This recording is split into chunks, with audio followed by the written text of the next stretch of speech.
السلام عليكم ورحمة الله وبركاته. الحمد لله رب العالمين. الصلاة والسلام على سيدنا أشرف المرسلين وعلى آله وصحبه أجمعين. أما بعد، أعوذ بالله من الشيطان الرجيم. بسم الله الرحمن الرحيم.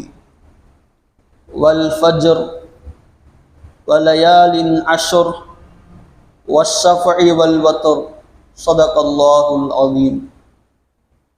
قال نبينا صلى الله عليه وسلم: صيام يوم عرفة إني أحتسب على الله أن يكفر السنة التي قبله والسنة التي بعدها صدق رسوله النبي الكريم. எல்லா புகழும் புகழ்ச்சியும் நம்மை படைத்தாலும் அல்லாஹ் ஒருவனுக்கே உரித்தாகுக.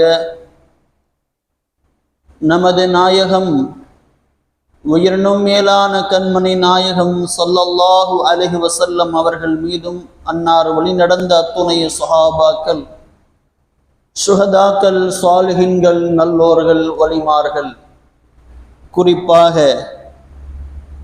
நாட்களில் மிக சிறந்த நாளான ஜும்ஆவுடைய நாளில்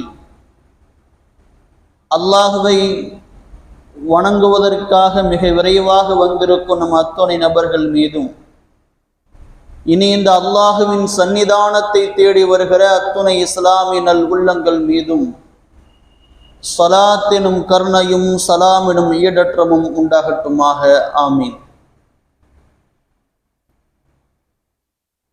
இன்ன தீன இன்தல்லாஹில் இஸ்லாம்.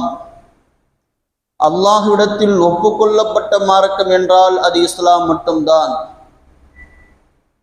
அம்மார்க்கமான இஸ்லாத்தில் வாழ்கிற நாம் இந்த இஸ்லாமிய மார்க்கத்திலேயே வஃபாத் ஆகக்கூடிய பாக்கியத்தை நம் அத்துணை பேருக்கும் அல்லாஹ் வழங்குவானாக. ஆமீன். கண்ணியம் மிகுந்த அல்லாஹுவின் நல்லடியார்களே, ஹிஜ்ரி 1445 ஆண்டின் கடைசி மாதத்தின் ஆரம்ப பகுதியில் அமர்ந்திருக்கிறோம். அல்ஹம்துலில்லாஹ். அல்லாஹ்வுக்கு சுப்ஹானஹு தஆலா காலங்களை படைத்து அதை அத்தனையும் புனிதமானதாக அல்லாஹ் ஆக்கியிருக்கிறார். அந்த நாட்களிலேயே சில நாட்களில் மட்டும் அல்லாஹு தஆலா தன் வெகுமதிகளை வாரி வழங்குகிறான். எல்லா மாதங்களும் சிறந்த மாதம்தான். அதில் அல்லாஹ் தன்னுடைய மகத்துவத்தையும் தன்னுடைய வெகுமதிகளும் தன் அடியார்களுக்கு அதிகமாக வழங்குகிற மாதம் என்றால் ரமலான் மாதம். அந்த ரமலான் மாதத்தினுடைய கடைசி 10 நாட்களில் இன்னும் அதிகமாக வெகுமதிகளை வாரி வழங்குகிறார். அந்த ரமலானுடைய கடைசி 10 நாட்களில் 10 நாட்களில் மீதி இருக்கிற நாட்களை விட குறிப்பாக 27ஆம் நாள் லைலத்துல் கத்ர் இரவிலே அல்லாஹ் தன்னுடைய வெகுமதிகளை வாரி வழங்குகிறார்.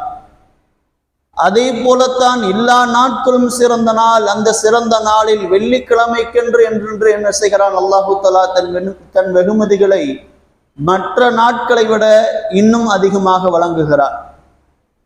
அந்த வெள்ளிக்கிழமை தினத்தில் அல்லாஹ் வாரி வழங்குகிற அதிகமான வெகுமதிகளில் குறிப்பாக வெள்ளிக்கிழமை தொழுகையிலே இமாம் மிம்பரில் ஏறி மிம்பரில் உரையை முடித்து கொண்டு தொழுகைக்காக வருகிற வரை அந்த நேரங்களில் அல்லாஹ் இன்னும் வெகுமதிகளை அதிகமாக வழங்குகிறார்.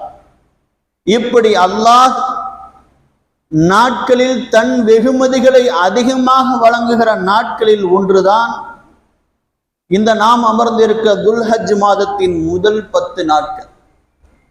இந்த முதல் 10 நாட்களில் அல்லாஹ் தன்னுடைய வெகுமதிகளை வாரி வாரி அதிகமாக வழங்குகிறார். இந்த 10 நாள் குறித்து அல்லாஹ் குர்ஆனிலே கூறுகிறான், வல் ஃபஜ்ர், அதிகாலையின் மீது சத்தியமாக, வலயாலின் அஷ்ர், அந்த 10 இரவுகள் 10 நாள் மீது சத்தியமாக, வஷ்ஷஃப்இ வல் வத்ர், இரட்டை மற்றும் ஒற்றைப்படையின் மீது சத்தியமாக என்று அல்லாஹ் கூறுகிறார். இந்த வசனத்திற்கு விளக்கம் அளிக்குகிற எல்லா அறிஞ பெருமக்களும் எதை சொல்கிறார்கள்? வல் ஃபஜ்ர் என்றால் அதிகாலை மீது சத்தியமாக, வல் லயாலின் அஷ்ர் அந்த 10 நாள் மீது சத்தியமாக என்றால் அது துல்ஹஜ் மாதத்தின் முதல் 10 நாட்கள். அந்த 10 நாளை அல்லாஹ் சத்தியமிட்டு சொல்கிறான். வஷ்ஷஃப்இ அந்த இரட்டைப்படை நாளின் மீது சத்தியமாக என்றால் துல்ஹஜ் மாதத்தின் 10ஆம் நாளான ஹஜ் பெருநாளை அல்லாஹ் சொல்கிறான் என்கிறார்கள். வல் வத்ர் ஒற்றைப்படை நாளின் மீது சத்தியமாக என்றால் துல்ஹஜ் மாதத்தின் 9வது நாளான அரஃபா நாளை அல்லாஹ் சத்தியமிட்டு சொல்கிறான் என்று இப்னு அப்பாஸ், ஜாபிர் ரலியல்லாஹ் இன்னும் பல சஹாபிகள் அறிவிக்கிறார்கள். இன்னும் இந்த துல்ஹஜ் மாதத்தினுடைய 10 நாளை குறித்து அல்லாஹ் சத்தியமிட்டு சொல்கிறான் என்றால் நாம் புரிந்து கொள்ள வேண்டும் அதனுடைய மகத்துவத்தையும் அதனுடைய மகிமையும். அல்லாஹ் சாதாரணமாக ஒரு பொருளை சத்தியமிட்டு சொல்வது கிடையாது. அப்படி அல்லாஹ் அந்த 10 நாள் மீது சத்தியமிட்டு சொல்லியிருக்கிறான் என்றால் அதற்கான சிறப்பு கொஞ்ச நஞ்சம் அல்ல. அந்த நாளின் சிறப்பு எந்த அளவிற்கு உயர்ந்தது என்றால் அந்த நாளில்தான் ஒரு நபிக்கு அந்த நபியினுடைய வேதம் கொடுக்கப்பட்டது, அந்த சமுதாயத்தின் வேதம் கொடுக்கப்பட்டது. மூசா அலைஹிஸ்ஸலாம் என்கிற ஒரு நபி, அவர்கள்தான் அல்லாஹோடு பேசினார்கள். மூசா என்கிற நபி, அந்த மூசா அலைஹிஸ்ஸலாம் அல்லாஹ்விடம் யா அல்லாஹ் எனக்கு ஒரு வேதத்தை கொடு, உன் கலாமை கொடு என்று கேட்டதற்கு அல்லாஹ் சொன்னா நீ 30 நாள் நோன்பு வை என்றார். குர்ஆனிலே அல்லாஹ் பதிவு செய்கிற செய்தி. குர்ஆனிலே 7வது அத்தியாயமான சூரத்துல் ஆராஃபிலே 142வது வசனத்திலே அல்லாஹ் கூறுகிறான், வவஅத்னா மூசா 30 லைலா, மூசாவிற்கு நாம் 30 நாளை வாக்களித்தோம். அதாவது 30 நாள் நீ நோன்பு நோற்றுக்கொள். அவர்கள் 30 நாள் நோன்பு நோற்றார்கள். 30 நாளும் நோன்பை பிடித்து முடித்துவிட்டு அங்கிருந்த ஒரு மரத்தினுடைய பட்டையை ஒடித்து பல் துலக்கினார்கள். அல்லாஹ் சொன்னான், இன்னும் ஒரு 10 நாளை அதிகப்படியாக நோன்பு வை என்று அல்லாஹ் கட்டளையிட்டான். இன்னும் அந்த மூசாவிற்கு நாம் இன்னும் ஒரு 10 நாளை அதிகப்படுத்தினோம்.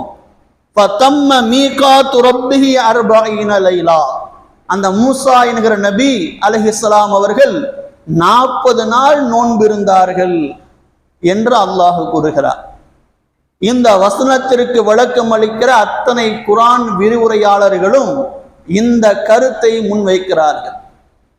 இந்த மூசா என்கிற நபி அல்லாஹ் என்ன செய்தான் என்றால் துல் கஅதா என்கிற மாதத்தினுடைய 30 நாளில் நீங்கள் நோன்பு வையுங்கள் என்று கட்டளையிட்டார். 30 நாள் நோன்பு வைத்தார்கள். அடுத்து அல்லாஹ் சொன்னான், இன்னும் ஒரு 10 நாள் நோன்பு வை. அது எந்த மாதம் என்றால் இந்த மாதமான துல்ஹஜ் மாதத்தின் முதல் 10 நாட்கள். அந்த 10 நாளில் மூசா அலைஹிஸ்ஸலாம் என்ன செய்தார்கள்? நோன்பு வைத்தார்கள். ஆக மொத்தம் 40 நாள். 40 நாள் நோன்பு பிடித்த பிறகுதான் அல்லாஹ் என்ன செய்தான்? தௌராத் என்கிற வேதத்தை அந்த நபிக்கு அளித்தான் என்று இப்னு அப்பாஸ் ரலியல்லாஹு அன்ஹு அவர்கள் அறிவிக்கிறார்கள்.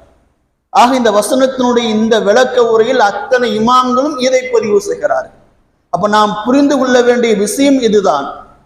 ஒரு சமுதாயத்திற்கு அல்லாஹ் வேதத்தை வழங்கி இருக்கிறான். அந்த நாள் எந்த நாள் என்றால் இந்த துல்ஹஜ் மாதத்தின் 10வது நாளில் அல்லாஹ் வழங்கி இருக்கிறார். இந்த 40 நாளும் அந்த நபி நோன்பு பிடித்தார்கள். நோன்பு பிடித்து அல்லாஹ்வை அதிகமாக வணங்கியதால் இந்த நாளில் அல்லாஹ் வேதத்தை கொடுத்தார். நமக்கு வேதம் கொடுக்கப்பட்ட மாதம் ரமலான் மாதம், அதை மிகச்சிறந்த மாதம் என்கிறோம் என்று சொல்கிறோம் அல்லவா?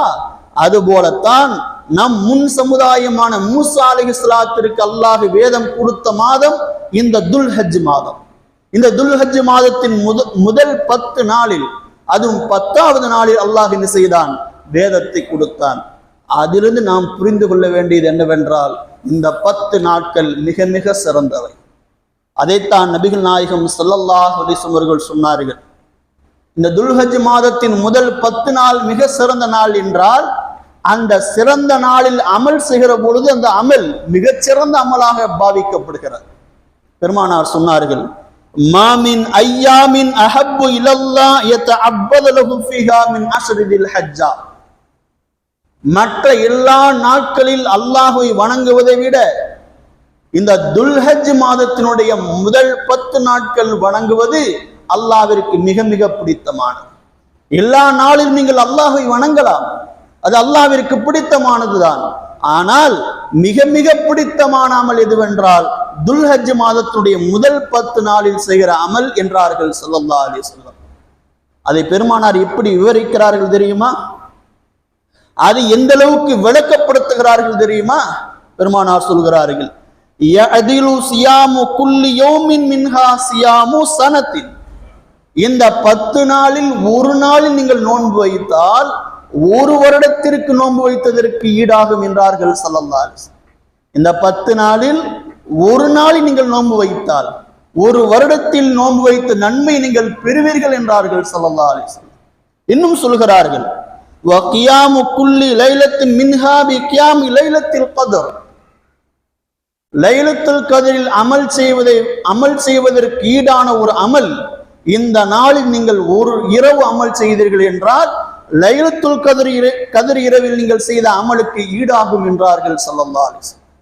இந்த ஹதீஸ் திருமிதி என்கிற கிதாபிலே 689வது ஹதீஸாக பதிவு செய்யப்படுகிறது.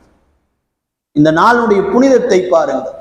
இந்த நாளில் நீங்கள் அமல் செய்தீர்கள் என்றால், ஒரு நாள் நோன்பு வைத்தீர்கள் என்றால் ஒரு வருடத்திற்கான நன்மை நீங்கள் பெறுவீர்கள், நோன்பு வைத்த நன்மையை பெறுவீர்கள். ஒரு இரவு அல்லாஹ்வை நின்று வணங்கினீர்கள் என்றால் லைலத்துல் கத்ர் இரவிலே நின்று வணங்கியதற்கான நன்மையை பெறுவீர்கள் என்கிறார்கள் ஸல்லல்லாஹு அலைஹி வஸல்லம். ஆக மிகச்சிறந்த நாள் எந்த நாள் தெரியுமா? இந்த துல்ஹஜ்ஜுடைய 10 நாள். அதிலும் குறிப்பாக சொல்ல போனால் இந்த துல்ஹஜ்ஜுடைய முதல் 10 நாளை தவிர்த்து வேறு எந்த நாளிலும் இஸ்லாமிய 5 கடமைகளும் ஒன்றாக சேருவது இல்லை. இந்த மாதத்தில் மட்டும்தான், இந்த 10 நாளில் மட்டும்தான். இந்த 10 நாளில் இஸ்லாமிய 5 கடமைகளும் ஒன்று சேர்கிறது. இஸ்லாமிய முதல் கடமை கலிமா.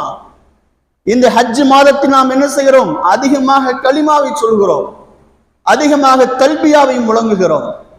அடுத்து 2வது தொழுகை. இந்த மாதத்தில் நாம் அதிகமாக தொழுகிறோம், ஐவேளை தொழுகையில் தொழுகிறோம். 3வது நோன்பு. நோன்பு என்கிற ஒரு அமல் ஒன்று கூடப்படுகிறது என்றால் இந்த மாதத்தில் தான். இந்த மாதத்தினுடைய துல்ஹஜ் பிறை 9ஆம் நாள் நோன்பு பிடிப்பது முஸ்தஹபான காரியம், நோன்பும் சேர்கிறது. ஹஜ் என்கிற 5வது கடமை, அதுவும் இந்த மாதத்தில் தான் ஒன்று சேரும், இந்த 10 நாளில் தான் ஒன்று சேரும். இது அல்லாமல் இந்த மாதத்தில் நீங்கள் ஜகாத்தும் கொடுத்தாகலாம். ஆனால் இந்த நாட்களை தவிர்த்து வேறு எந்த நாளிலும் 5 இஸ்லாமிய கடமைகளும் ஒன்று சேருவதில்லை. இந்த 10 நாளில் மட்டும்தான். ஹஜ் என்கிற கடமை, நோன்பு என்கிற கடமை, ஜகாத் என்கிற கடமை, தொழுகை என்கிற கடமை, இந்த இஸ்லாத்தின் மிகப்பெரிய அமலாக சொல்லப்படுகிற எல்லா அமலும் ஒன்று கூடுவது இந்த 10 நாளில் மட்டும்தான். ஆக மிகச்சிறந்த இந்த 10 நாளை நாம் புனிதமாக கருதி அந்த நாளில் நாம் அதிகமாக அமலை செய்ய வேண்டும். இந்த 10 நாள் மிக சிறந்த நாட்கள். இந்த 10 நாளில் மிக மிக சிறந்த நாள் எதுவென்றால் துல்ஹஜ் பிறை 9வது நாளான அரஃபாவுடைய நாள். அரஃபாவுடைய நாள் இன்னும் மிக சிறந்த நாள். அரஃபாவுடைய நாள் என்றால் துல்ஹஜ் பிறை 9வது நாள். பெருமானார் சொன்னார்கள், அஃலலுல் ஐயாமி யௌம அரஃபா. நாட்களிலே மிக சிறந்த நாள் என்றால் அது அரஃபாவுடைய துல்ஹஜ் பிறை 9வது நாள் என்றார்கள் ஸல்லல்லாஹு அலைஹி வஸல்லம். ஏன் இந்த அரஃபா என்கிற பெயர் வந்தது? அரஃபா என்றால் என்ன அர்த்தம்? அரஃபா என்றால் அறிமுகமாகிக் கொள்ளுதல் என்ற அர்த்தம். அரஃப என்றால் அறிந்தான் என்ற அர்த்தம். அதில் உள்ள வேர் சொல் அதுதான் அரஃபா என்பது. அரஃபா என்றால் ஒருவரை ஒருவர் அறிமுகப்படுத்திக் கொள்ளல், நான் இதை தெரிந்து கொண்டேன் என்று சொல்லுதல். இப்படி பல அர்த்தங்களை தருகிற வார்த்தை தான் அரஃபா. ஏன் இப்படி ஒரு பெயர் இந்த நாளுக்கு வந்தது என்றால், ஹாஜிகள் அத்தனை பேருக்கும் தெரியும், ஹஜ் செய்தவர்களுக்கு தெரியும். துல்ஹஜ் பிறை 9வது நாள் அவர்கள் மக்காவில் இருந்து மினாவிற்கு 8வது நாள் செல்வார்கள். 8வது நாள் சென்ற அவர்கள் கரெக்டாக 9வது நாளில் எங்கே இருக்க வேண்டும் என்றால் அரஃபா என்கிற மைதானத்தில் அவர்கள் இருக்க வேண்டும். அரஃபா என்கிற மைதானம் மக்காவிலிருந்து 22 கிலோமீட்டருக்கு அருகில் இருக்கிறது. அந்த மைதானம், அந்த மைதானத்திற்கு அரஃபா என்று பெயர். அந்த அரஃபாவில் ஹாஜிகள் அத்தனை பேரும் தங்க வேண்டும். காலையில் இருந்து மாலை வரைக்கும் அவர்கள் தங்க வேண்டும். யாரால் ஒருவர் தங்கவில்லை என்றால் அவருடைய ஹஜ்ஜி ஏற்றுக்கொள்ளப்படாது. ஹாஜிகள் செய்ய வேண்டிய கடமைகளில் ஃபர்லான கடமைகளில் இதுவும் ஒன்று. துல்ஹஜ் பிறை 9வது நாள் அரஃபாவில் அவர்கள் தங்க வேண்டும்.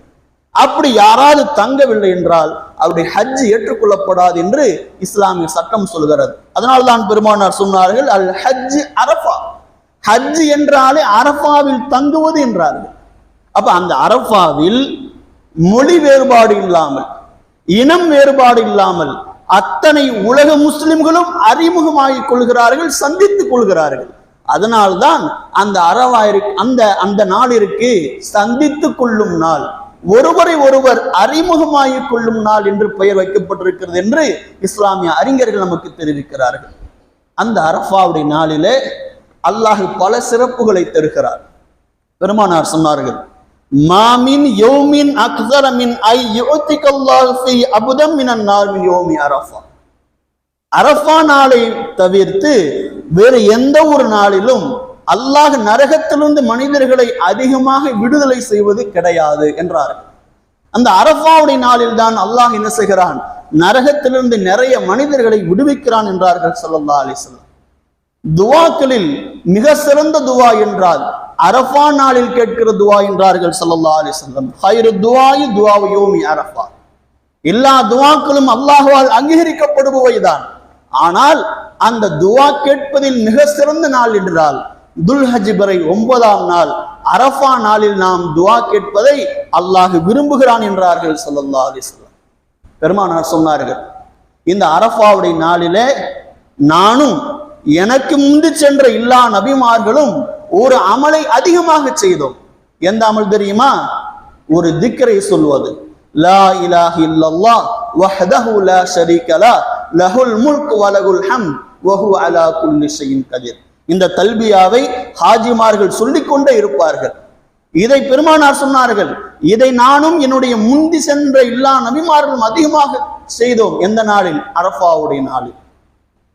சுபுஹ் பயானுடைய சமீபத்திய சுபுஹ் பயானில் நாம் பேசிய செய்திகள் ஒன்று. பெருமானார் சொல்கிறார்கள், எந்த ஒரு மனிதர் ஒரு நாளில் லா இலாஹ இல்லல்லாஹ் வஹ்தா லா ஷரீக லஹ் லஹுல் முல்க் வ லஹுல் ஹம்து லஹுல் முல்க் வ ஹுவ அலா குல்லி ஷைஇன் கதீர் என்கிற இந்த திக்ரை எவர் ஒருவர் 100 முறை சொல்கிறாரோ, ஒரு நாளில் 100 முறை சொல்கிறாரோ, அவருடைய 100 பாவங்களை அல்லாஹ் மன்னித்து விடுகிறார், 100 நன்மைகளை எழுதி விடுகிறான். 10 அடிமைகளை உரிமை செய்ததற்கான நன்மை அல்லாஹ் என்ன செய்கிறான், வாரி வழங்குகிறான் என்றார்கள் ஸல்லல்லாஹு அலைஹி வஸல்லம்.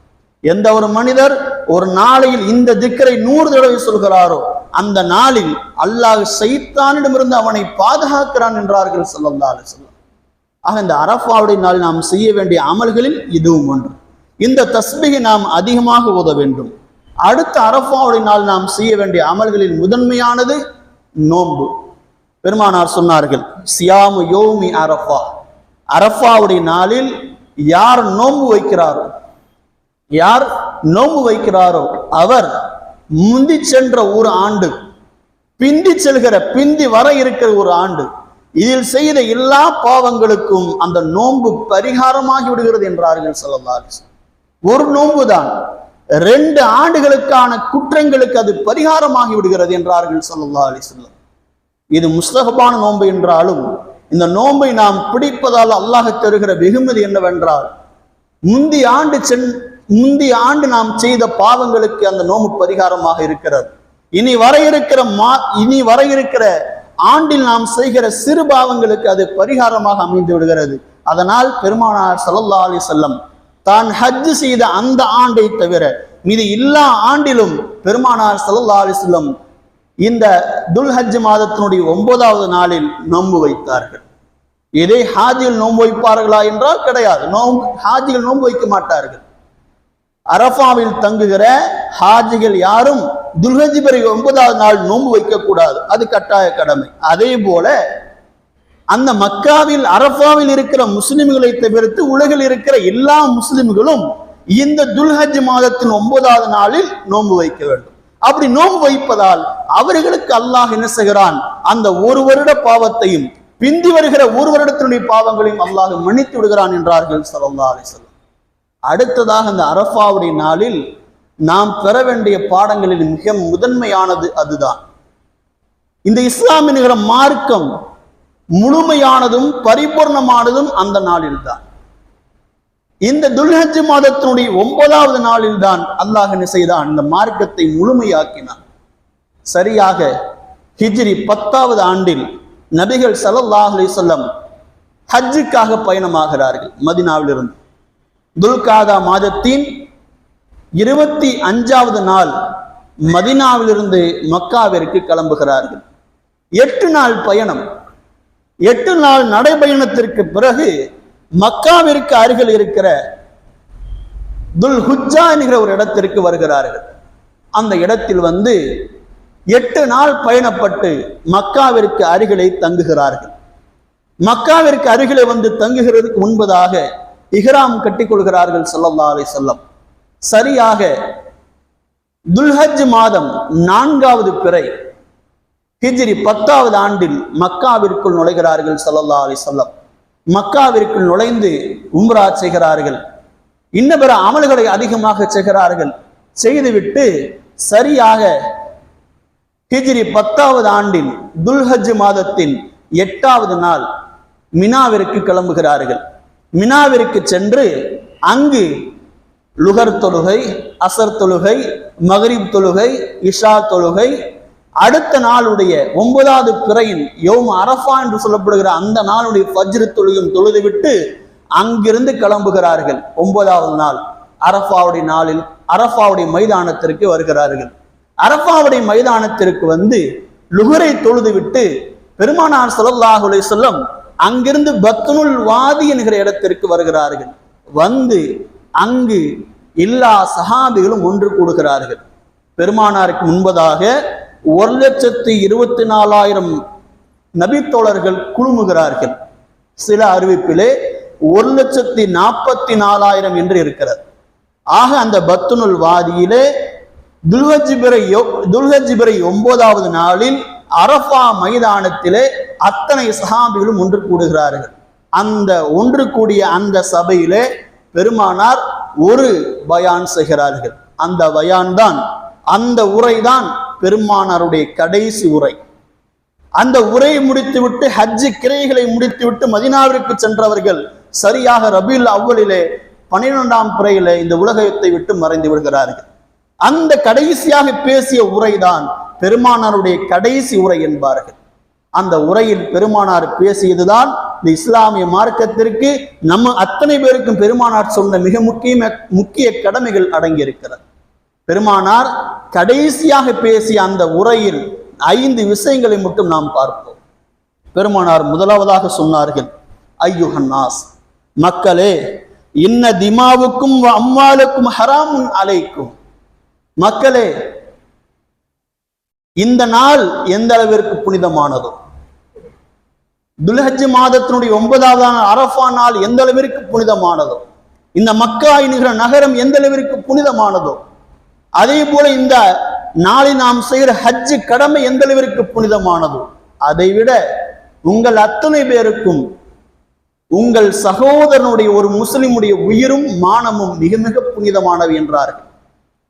இந்த நாளின் சிறப்பை விட, இந்த நாளின் புனிதத்தை விட ஒவ்வொரு முஸ்லிமுக்கும் பிற முஸ்லிமுடைய உயிரும் மானமும் புனிதமானவை. நீங்கள் அதை கட்டி காக்க வேண்டும் என்றார்கள் ஸல்லல்லாஹு அலைஹி வஸல்லம். கடைசி உரையாக பெருமானார் சொன்ன முதல் விஷயம் இதுதான். ஒரு முஃமினுக்கு சக முஸ்லிமுடைய உயிரும் மானமும் புனிதமானவை. அதை பேணி காப்பதில் ஒரு முஸ்லிம் மிக மும்முரமாக இருக்க வேண்டும். நம்மளால் சக முஸ்லிமுடைய உயிருக்கோ சக முஸ்லிமுடைய கண்ணியத்துக்கோ எந்த குறைவும் வந்துவிடக்கூடாது. அப்படி ஒரு வாழ்க்கை வாழ்வதுதான் ஒரு முஸ்லிமுடைய உன்னதமான வாழ்க்கை. பெருமானார் கடைசியா நமக்கு சொன்ன இறுதி உபதேசம் இதுதான். நாம் நம் சக முஸ்லிமுடைய உயிரையும் மானத்தையும் புனிதமாக கருத வேண்டும். அடுத்து இரண்டாவது பெருமானார் சொன்னார்கள், அறியாமை காலத்தினுடைய எல்லா அறியாமை விஷயங்களையும் நான் மண்ணில் புதைத்து விட்டேன் என்றார்கள் ஸல்லல்லாஹு அலைஹி வஸல்லம். மூன்றாவதாக சொன்னார்கள், மக்களே, உங்களுக்கு கிடைக்கப்படுகிற பெண் மக்கள் அமானிதம். உங்களுக்கு அல்லாஹ் தர இருக்கிற பெண் பிள்ளைகள், அதாவது மனைவிகளோ அல்லது பெண் குழந்தைகளோ, அவர்கள் அமானிதம். அந்த அமானிதத்தை நீங்கள் கட்டிக்காருங்கள் என்றார்கள் ஸல்லல்லாஹு அலைஹி வஸல்லம். அவர்களுக்கு நீங்கள் செய்ய வேண்டிய கடமைகள் இருக்கிறதை அதை முறையாக செய்யுங்கள் என்றார்கள் ஸல்லல்லாஹு அலைஹி வஸல்லம். இது மிக உன்னதமான கடைசி பேச்சாக இருந்தாலும் பெருமானார் எதை குறிப்பிடுகிறார்கள் என்பதை நாம் புரிந்து கொள்ள வேண்டும். நமக்கான மனைவி, நமக்கான பெண் பிள்ளைகள், அவர்களுக்கான உரிமைகளை நாம் சரியாக செய்ய வேண்டும். உரிமைகள் மீறுகிற சில விஷயங்கள் இருக்கிறது அல்லவா, அது விஷயத்தில் கூட பெருமானார் எவ்வளவு அழகாக சொல்கிறார்கள் பாருங்கள். ஒரு ஆண்மகனுக்கு கோபம் தலைக்கேறுகிறது என்றால், ஒருத்தியை கொல்ல வேண்டும் என்கிற எண்ணத்திற்கு எப்போ ஆளாகிறாள் என்றால், தனக்கானவள் தனக்கு உறவு முறையில் துரோகம் செய்கிற பொழுது ஒரு ஆண் அந்த அளவிற்கு தள்ளப்படுகிறார். தனக்கான பெண் உறவு முறையில் அவள் துரோகம் செய்கிற பொழுது அவளை கொல்லவும் துணிகிறார். அந்த நேரத்தில் கூட நீங்கள் எந்த அளவிற்கு பெண்களை மதிக்க வேண்டும் என்கிறார்கள் ஸல்லல்லாஹு அலைஹி வஸல்லம். சொல்கிறார்கள், ஒரு பெண் ஆணுக்கு செய்ய வேண்டிய, ஒரு மனைவி கணவனுக்கு செய்ய வேண்டிய கடமை, அவன் அனுமதி இல்லாமல் யாரையும் தன் வீட்டில் அனுமதிக்க கூடாது. அப்படி அனுமதித்து விட்டார், ஒரு மனைவி தன் கணவனுக்கு உறவு முறையில் துரோகம் செய்து விட்டால், பெருமானார் சொல்கிற கடைசி உபதேசம் சொல்கிறார்கள், அப்படி செய்து விட்டால் நீங்கள் அவர்களை அடியுங்கள், காயம் படாத அளவிற்கு அடிக்க வேண்டும். காயம் படாத அளவிற்கு அடித்து நீங்கள் என்ன செய்யலாம், அவளை திருத்துவதற்கு நீங்கள் முனையலாம் என்றார்கள் ஸல்லல்லாஹு அலைஹி வஸல்லம். ஒருவனுக்கு எங்கே கோபம் வருகிறது என்றால், தனக்கான உறவு முறையில் அவள் துரோகம் செய்கிற பொழுது, தனக்கான பெண், அப்பொழுது கூட இஸ்லாம் எவ்வளவு அழகான வார்த்தைகளை சொல்கிறது பாருங்கள். நீங்கள் கண்ணியமாக நடந்து கொள்ள வேண்டும். ஒருவன் உனக்கு துரோகம் செய்கிறாள் என்றால் அப்பொழுது கூட நிதானத்தை கடைபிடித்து அந்த பெண்ணை கண்ணியப்படுத்தி, உனக்கு பிடித்திருந்தால் வைத்துக்கொள், இல்லை என்றால் அவளுடைய உறவை முறித்துவிடு. இவ்வளவுதான் இஸ்லாம் சொல்கிறது.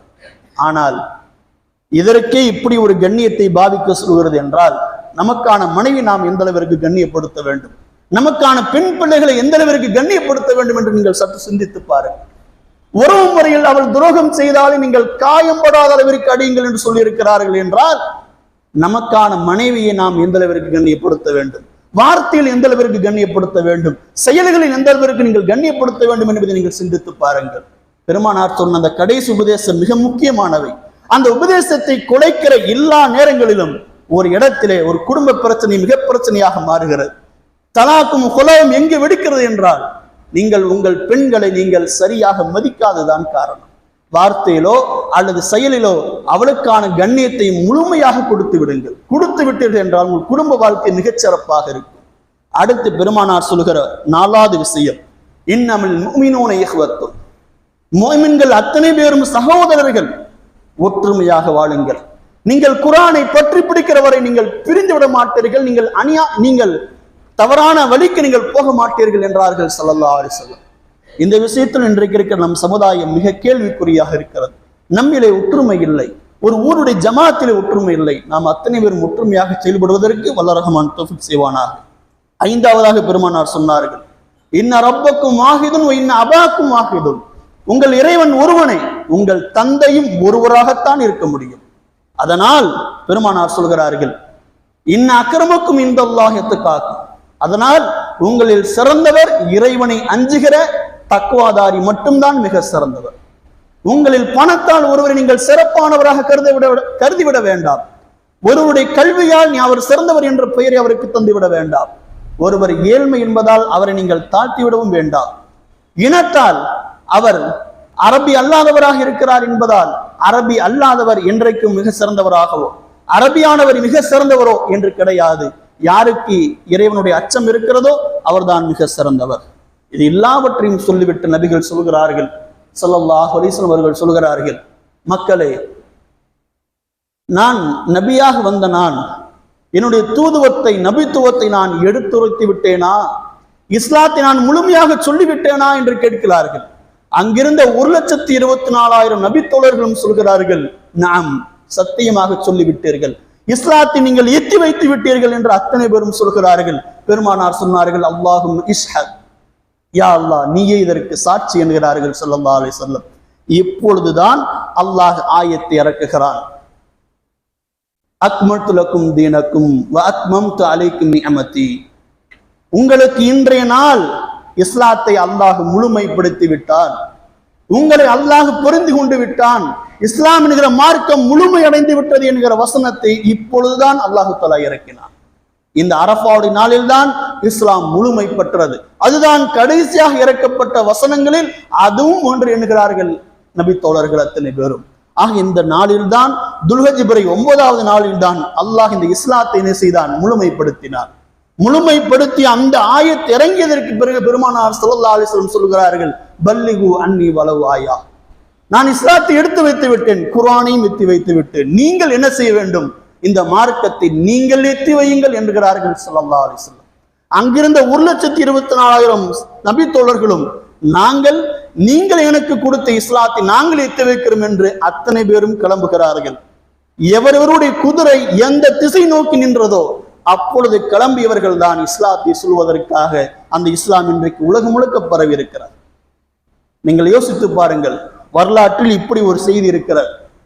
அன்றைக்கு கூடியிருந்த சஹாபிகள் 1,24,000. அதில் மக்காவில் இருக்கிற ஜன்னத்துல் பக்கியில் அடக்கம் செய்யப்பட்ட நபித்தோழர்கள் எத்தனை பேர் என்று பார்த்தீர்கள் என்றால் வெறும் 10,000 நபிமார், 10,000 நபித்தோழர்கள் தான் அடக்கம் செய்யப்பட்டிருக்கிறார்கள். மீதி எங்க போனார்கள்? இஸ்லாத்தை சொல்வதற்காக. நாடு நாடாக, ஊர் ஊராக இந்த இஸ்லாம் உலகெங்கும் பரவ வேண்டும் என்பதற்காக அத்தனை சஹாபிகள், இந்த கூடியிருந்த 1,24,000 சஹாபிகளும் கிளம்பினார்கள். இன்னொரு வரலாற்று அறிவிப்புப்படி ஷாம், ஈராக், சிரியா, பலஸ்தீன், பசரா, திமிஸ்க், பாக்தாத் போன்ற நகரங்களில் ஒரு 30,000 சஹாபிகள் அடங்கப்பட்டிருக்கிறார்களாம். 40,000 சஹாபிகள் எங்கே அடக்கப்பட்டிருக்கிறார் என்ற செய்தி நமக்கு இருக்கிறது. மீதி உள்ள சஹாபிகள் எங்கே அடக்கம் செய்யப்பட்டிருக்கிறார் என்ற வரலாறு இல்லை. அதில் எங்கு போனார்கள் என்றால் இஸ்லாத்தை சொல்வதற்காக உலகெங்கும் பயணப்பட்டு போனார்கள். இன்றைக்கு இஸ்லாம் இந்த உலக மக்கள் தொகையில் அதிகமாக பின்பற்றப்படுகிற 2வது மார்க்கமாக இஸ்லாம் இருக்கிறது என்றால் அன்றைக்கு அழைப்பு பணிக்காக சென்ற சஹாபிகளால் தான். நாம் உறுதி ஏற்க வேண்டும். நம்மால் ஒருவரையாவது இஸ்லாத்திற்கு வரவழைப்பதற்கு நாம் என்ன செய்ய வேண்டும்? முயற்சி செய்ய வேண்டும். நம்மால் முடிந்தவருக்கு மற்றவருக்கு அழைப்பு பணி செய்ய வேண்டும். இல்லையா, சொல்ல முடியவில்லையா, ஒரு சரியான முஸ்லிமாக வாழ்ந்து காட்டுங்கள், ஒரு பரிபூர்ணமான முஸ்லிமாக வாழ்ந்து காட்டுங்கள். உங்களை பார்த்து 4 மாற்று மதத்தவர்கள் இஸ்லாத்திற்கு வரலாம். நாம் இஸ்லாத்தை எடுத்து சொல்ல வேண்டும். இல்லையா, இஸ்லாமிய முறைப்படி சரியாக வாழ வேண்டும். அப்படி வாழ்கிற பொழுது இந்த இஸ்லாம் இன்னும் வளரும். அது வளர்ச்சி பெற்று ஒரு நாள் இல்லை ஒரு நாள் இந்த உலகத்தை இஸ்லாம் ஆளும். அந்த வாய்ப்பை வழங்குவதற்கு வல்ல ரஹ்மான் தௌஃபீக் செய்வானாக. வஸ்ஸலாமு அலைக்கும் வரஹ்மத்துல்லாஹி வபரகாத்துஹு.